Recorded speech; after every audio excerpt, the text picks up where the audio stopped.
आप सभी से निवेदन है, वास्तविक एवं आध्यात्मिक रूप से कुबेर का घर कौन सा है, जानने के लिए वीडियो को पूरा देखें। एक साधु विचित्र स्वभाव का था। वह बोलता कम था। उसके बोलने का ढंग भी अजीब था। उनकी मांग सुनकर सब लोग हंसते थे। कोई चिढ़ जाता था तो कोई उसकी मांग सुनी अनुसरी कर अपने काम में जुट जाता था। साधु प्रत्येक घर के सामने खड़ा होकर पुकारता, माई, अंजलि भर मोती देना। ईश्वर तुम्हारा कल्याण करेगा, भला करेगा। साधु की यह विचित्र मांग सुनकर स्त्रियां चकित हो उठती थी।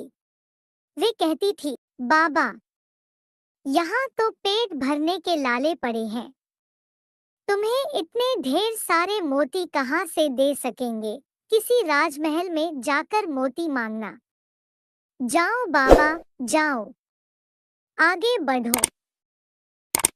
साधु को खाली हाथ गांव छोड़ता देख एक बुढ़िया को उस पर दया आई। बुढ़िया ने साधु को पास बुलाया। उसकी हथेली पर एक नन्हा सा मोती रखकर वह बोली, साधु महाराज, मेरे पास अंजलि भर मोती तो नहीं है। नाक की नथनी टूटी तो यह एक मोती मिला है। मैंने इसे संभाल कर रखा था।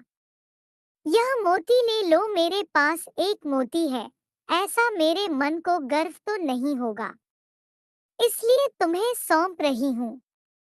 कृपा कर इसे स्वीकार करें। हमारे गांव से खाली हाथ मत जाना। बुढ़िया के हाथ का नन्हा सा मोती देखकर साधु हंसने लगा।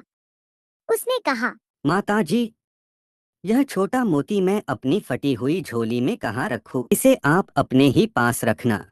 ऐसा कहकर साधु उस गांव के बाहर निकल पड़ा। दूसरे गांव में आकर साधु प्रत्येक घर के सामने खड़ा होकर पुकारने लगा, माताजी, प्याली भर मोती देना। ईश्वर तुम्हारा भला करेगा।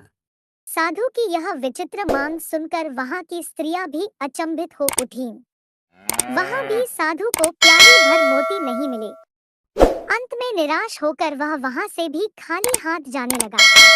उस गांव के एक छोर में किसान का एक ही घर था। वहां मोती मांगने की चाह उसे घर के सामने ले गई। माताजी, प्याली भर मोती देना। ईश्वर तुम्हारा भला करेगा। किसान सहसा बाहर आया।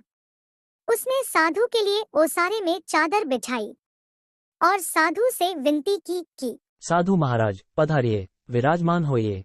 किसान ने साधु को प्रणाम किया और मुड़कर पत्नी को आवाज दी, लक्ष्मी, बाहर साधु जी आए हैं, इनके दर्शन कर लो। किसान की पत्नी तुरंत बाहर आई। उसने साधु जी के पांव धोकर दर्शन किए। किसान ने कहा, देख लक्ष्मी, साधु जी बहुत भूखे हैं, इनके भोजन की तुरंत व्यवस्था करना। अंजलि भर मोती लेकर पीसना और उसकी रोटियां बनाना। तब तक मैं मोतियों की गागर लेकर आता हूँ।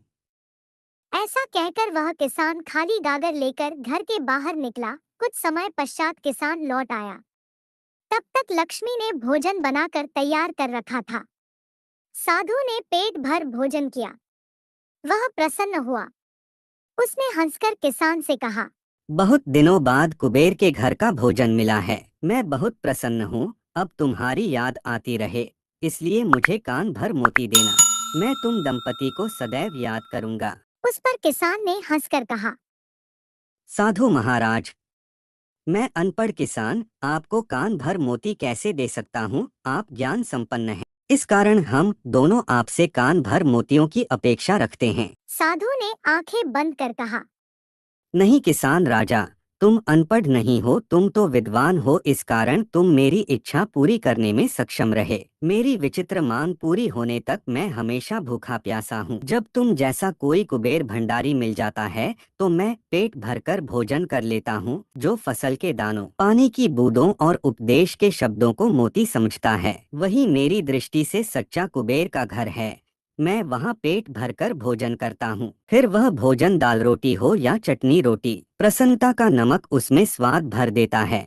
जहाँ आतिथ्य का वास है वहाँ मुझे भोजन अवश्य मिल जाता है। अच्छा, अब मुझे चलने की अनुमति दे, ईश्वर तुम्हारा कल्याण करे। किसान दंपति को आशीर्वाद देकर साधु महाराज आगे चल पड़े।